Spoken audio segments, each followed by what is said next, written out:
Day. This is Breaking Down the Borders, and I'm Linda Fioriotti. Joining me today is Zane Stein, a world-leading astrological expert on Chiron. Zane, welcome. Thanks for being with me today. How are you? I'm fine. Thanks for having me. Great. Well, I know you're speaking at the Breaking Down the Borders conference in November of this year, and you will be talking about Chiron. And your fascination with Chiron began back in the when it was first discovered in around 1977. How has your research influenced the astrological and astronomical communities? Well, the astronomical, I've gotten some astronomers to look at astrology and work with astrologers, which is something that hasn't happened in thousands of years.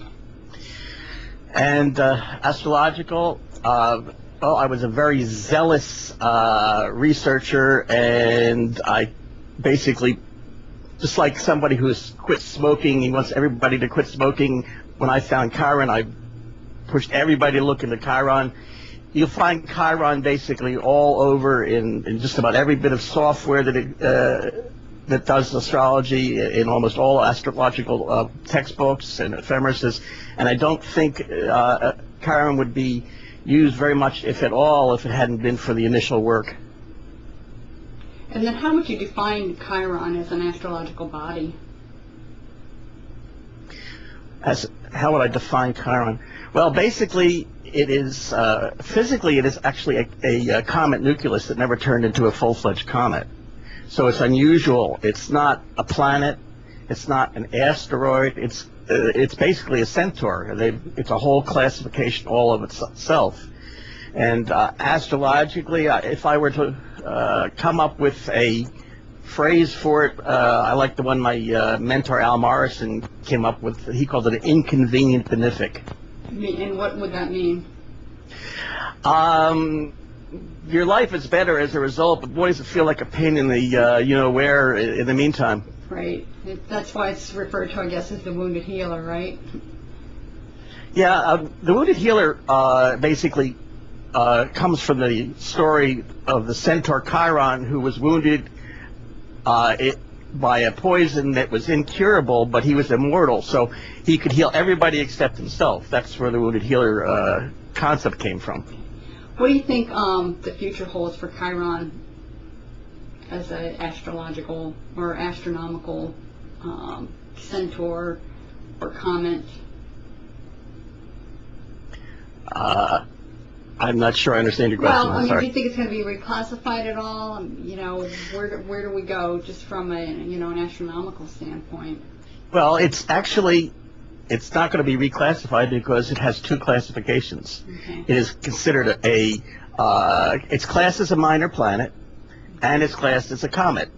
It's got dual classification, which is kind of fitting considering that its symbol is a centaur, which is half human and half horse. Okay. And then are there any astrological signs associated with Chiron?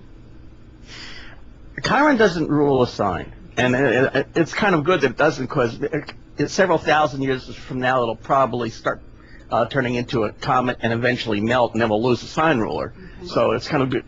But I see the Chiron process as connected to something that begins at Virgo and is complete in Sagittarius. So that whole section of the zodiac is related to the Chiron process. Okay. And then when is your talk for the Breaking Down the Borders conference?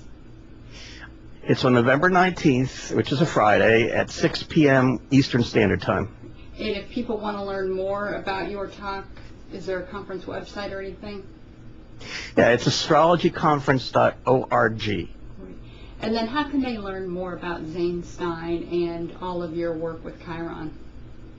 Well, I have a website, which is it's very easy to remember. It's zanestein.com/chiron.htm. So who I am and what I'm about. Great. Now, we're just about out of time. Is there anything else that you'd like to comment on regarding Chiron and your talk with the Breaking Down the Borders conference? Only that Chiron has just recently decided to enter Pisces, and it's been about 50 years since it did it before. And if you look at your calendar, you'll see that was the beginning of the 60s. If you look at the news and what's going on around you, you're going to find a lot of parallels between the 60s and what is happening in the world today. Sounds like we're going to do a lot of partying. In a good way or a bad way, right? Yeah, two fish swimming in opposite directions. Exactly. Well, Zane, I appreciate your time today. I'm Linda Furiotti. See you around the globe.